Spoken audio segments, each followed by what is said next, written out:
Sarah Huckabee Sanders does not look like the kind of woman Donald Trump would choose as his chief spokesperson, is how Pulitzer Prize-winning journalist David Horsey opens a piece on the highly skilled truth twister in the Los Angeles Times. Sanders looks more like a slightly chunky soccer mom who organizes snacks for the kids' game, he continued.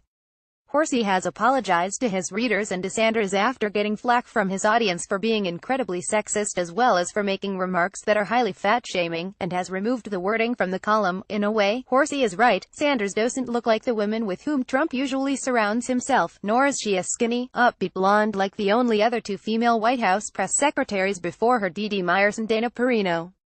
But likening Sanders to a chunky soccer mom was not at all relevant to the point that Horsey was trying to make, and if detracted from that point, she is a phenomenal liar. So good, it's scary. She is less likely than her predecessor, Sean Spicer, to humiliate herself because she doesn't have a poker tell. Spicer quivered at each question, trying to dodge the press, not knowing how to formulate a lie. But Sanders is cold, calculated, and prepared for this position. She bounces off questions with analogies and prepares long stories that don't allow for questions. Her low, monotonous monologue after the mass shooting in Las Vegas was so well rehearsed and worded that it avoided any mention of gun control. She spoke of God and the bravery of first responders, but she would not allow for political debate. Sanders' weight is not and was not the basis of Horsey's article, and anyone reading it now would find it still makes a case that our nation's newest press secretary is a master of what Horsey calls deranged political jujitsu.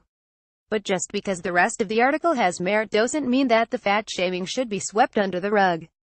It seems that in the anger of not knowing what to do about the administration's neglect for truth, like saying the Trump team didn't collude with Russia when all evidence shows the opposite, Sanders is becoming a target.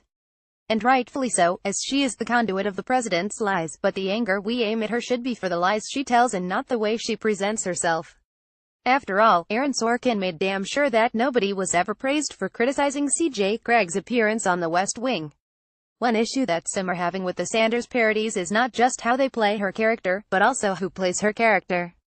Is it a comment on her way to be portrayed by actors who are known to play up their characters' heaviness out? Comedian Fortune Feimster plays Sanders on Chelsea, but Feimster also portrays other characters on the Netflix show, such as Ann Coulter, Ivanka Trump, and Santa. So perhaps with Feimster, this casting isn't a commentary. But more recently, Saturday Night Live debuted a parody of the press secretary with Aidy Bryant playing the lead role, singing along to Demi Lovato's Confident. Bryant has previously been seen in glimpses on the show as Sanders, when she filled in for Sean Spicer, introducing herself by saying, "My father is Mike Huckabee, and my mother is a big Southern hamburger." Bryant's other character impersonations include Adele, Kim Davis, Meghan Trainor, Rebel Wilson, Winona Judd, who all have being curvy in common. Maybe the only basis for the casting of Bryant is that she was the best for the job. She is hilariously talented, and she has the Emmy nomination and fan base to prove it. Maybe she's playing Sanders because she's the cast member who most looks the part, and because it's easier to have a regular cast member in a role that became essential to satirize instead of flying in Melissa McCarthy from Los Angeles.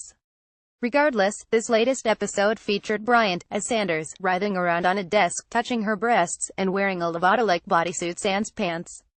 What was the joke here, exactly? The song choice is also open to question. Lovato, a pop star who has a history of being in and out of rehab, released a documentary on YouTube in October in which she admitted to battling eating disorders and body dysmorphia.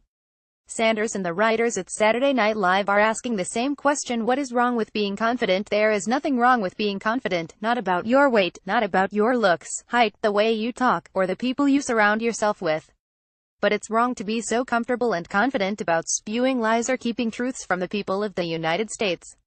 The rest of us may have had you underrated, to quote the Demi Lovato song, and that includes the cast of Saturday Night Live, who may have underestimated the destruction that Sanders could leave in her highly capable wake. In last season's closing episode, SNL cast members Sashir Zamata and Mikey Day asked Sanders to stick around, because she was clearly articulate and charming. They had no idea what they were asking for. Rachel Hewley is an intern for The Advocate.